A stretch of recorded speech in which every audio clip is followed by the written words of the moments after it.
nobody holds a candle to Jon Bernthal when it comes to the Punisher. I don't think there's anyone who could play a better Punisher than himself. I mean, he is literally the Punisher. What's up, y'all? I'm Ant. If you're new here, do not hesitate to hit that subscribe button and that bell icon. I upload movie reviews every single week of the newest movies, and every once in a while I post a movie news or, some kind of talking video of a different substance that also relates to movies or TV in some sort of way. I don't get hooked on film methods that ruin a film that to some people. I don't get hooked on that. I'm not going to let one little section of a film ruin the entire film for me like you see some YouTubers do on movie reviews. That's not going to be me. But yeah, guys, if you guys like this content, please subscribe. But let's talk about The Punisher. The Punisher One Last Kill was something that I was so excited for. I couldn't wait. Like, as soon as Daredevil ended, I was like, okay, cool. It comes out the week after Daredevil. And I was really, really excited. And honestly, my expectations going in were pretty high. Like, Jon Bernthal was writing it. I was hype. And I don't want to give any hate to Jon Bernthal or in the director and writer as well. I have no hate towards them when I say my review and things like that, because this wasn't horrible, but it needed a lot of improvement, and I just don't think that there was Jon Bernthal and the other writers' fault. I think it's Marvel's fault. I think they failed at making this a major film instead of just doing the special presentation. They should have made it a full-fledged film, because there's not a lot of things to do in 50 minutes. There's just not enough room to tell an entire Punisher story in 50 minutes. Now, if they wanted to do multiple 50 minutes in a TV show, that would make more sense. But this special presentation just does not do the Punisher justice in this 50-minute short time length. So obviously, when I talk about expectations, my expectations were high coming in, and unfortunately that they just didn't hit those expectations. So what is this movie about? What is The Punisher One Last Kill about? It is about Frank Castle, who has been going through it in his head, realizing that he's just losing it mentally, and he's seeing people from his past, seeing dead people from his past, and he's just really, really going through it. There's a lot of suicidal tendencies in this film when he gets a flashback to reality and has to step back into the Punisher and realize that he is needed in the city to bring order. So if you like The Punisher, you will get some enjoyment out of this, but do not look for heavy story elements because the story is lacking in a lot of places, unfortunately.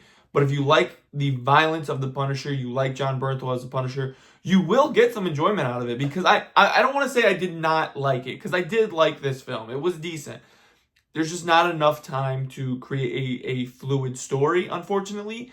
But Jon Bernthal does what he does best as The Punisher, and the violence is like top-notch Punisher violence that we expected, and that's absolutely great because that gives us a decent place to start for the future of the Punisher in the MCU, which is good.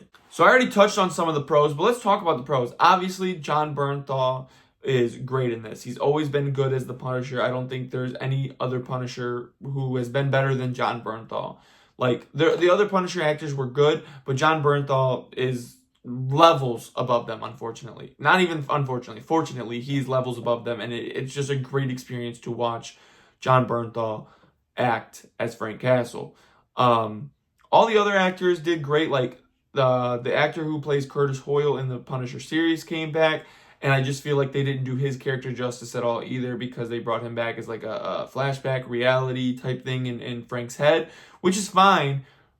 But unfortunately, like, when you want to see Curtis Hoyle, you want to see Curtis Hoyle do something great, and it's just that unfortunately didn't do well. But even like that little bit of acting he did was great. All the acting is good. The violence is great. There's not a lot of like effects in this film. Like, there's not a lot of explosions and things like that because it's only 50 minutes. But what little we do get is good looking. It all looks great.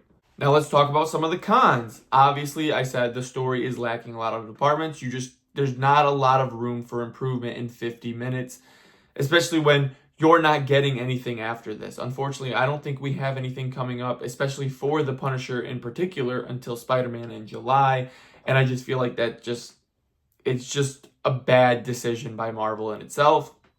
And then the pacing is kind of really bad. Like, it's really, really slow.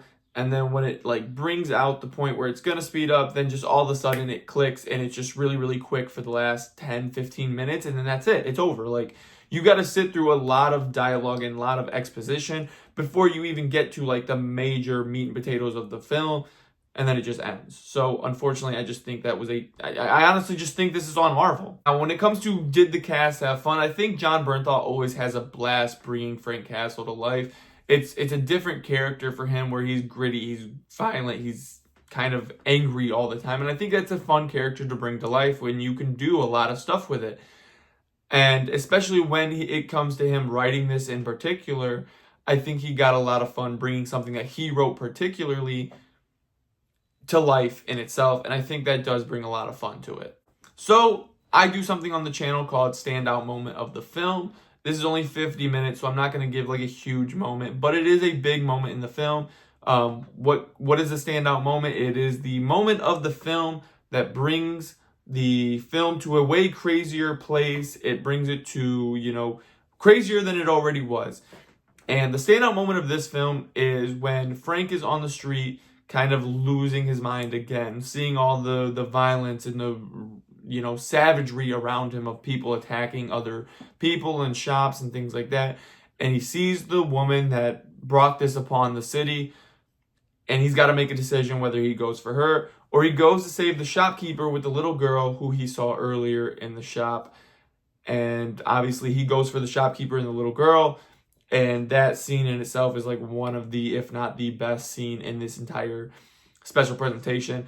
And that is the scene that takes us to a whole nother level for a little bit. And it makes you feel good. It's a scene that makes you feel good. So, Ant's 3 big questions. Would I watch it again? Would I recommend it? And is it going to be better in streaming or theaters? Well, obviously, this is a streaming film, so I can't really say is it going to be better in streaming or in theaters because it's already on streaming.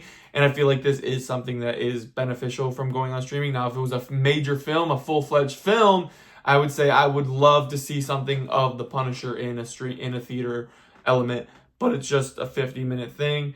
I think it benefits from being on streaming because it's so short and it's just not the best thing we've seen for The Punisher. So let's just cut that question right out, basically. Would I watch it again? I honestly probably would. I honestly just really enjoy anything The Punisher. Like, Jon Bernthal brings this character to life in a way we've never seen. And it's just always fun when you see Jon Bernthal play The Punisher. And you just know it's going to be a good time. Like, I did have fun with this. There are some fun elements to this. And I would probably watch it again. Now, if you enjoy The Punisher, I probably would recommend this to you. I don't know if I would recommend it wholeheartedly. If I'm going to recommend it because you're wanting something new from The Punisher, I would explain to you that go in with timid expectations because it's only 50 minutes. There's not a lot you can do with it. And I've got a buddy at work. We talk this stuff all the time. And usually I watch the stuff before he does, mostly because I do these videos.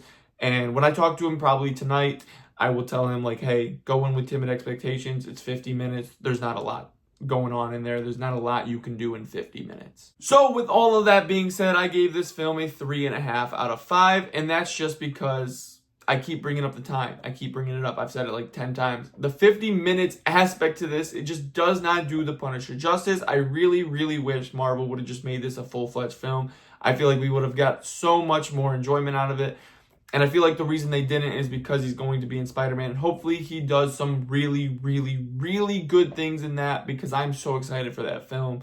And now I'm kind of feeling like we got screwed on our Punisher special presentation. Thank you guys so much for stopping by once again. We're going to go see In the Gray tomorrow. I am going to do Obsession this week, but my girlfriend wants to see it with me, so I do have to wait till the weekend. So that's fine. I'm really, really excited for Obsession, so expect something big for that. I'm going to be talking major, major stuff in that video. As long as it's good. If it's bad, I'm going to be really, really disappointed, and then you'll probably hear Angry Ant come out here. So be on the lookout, and I'll see you guys in the next movie review. Peace.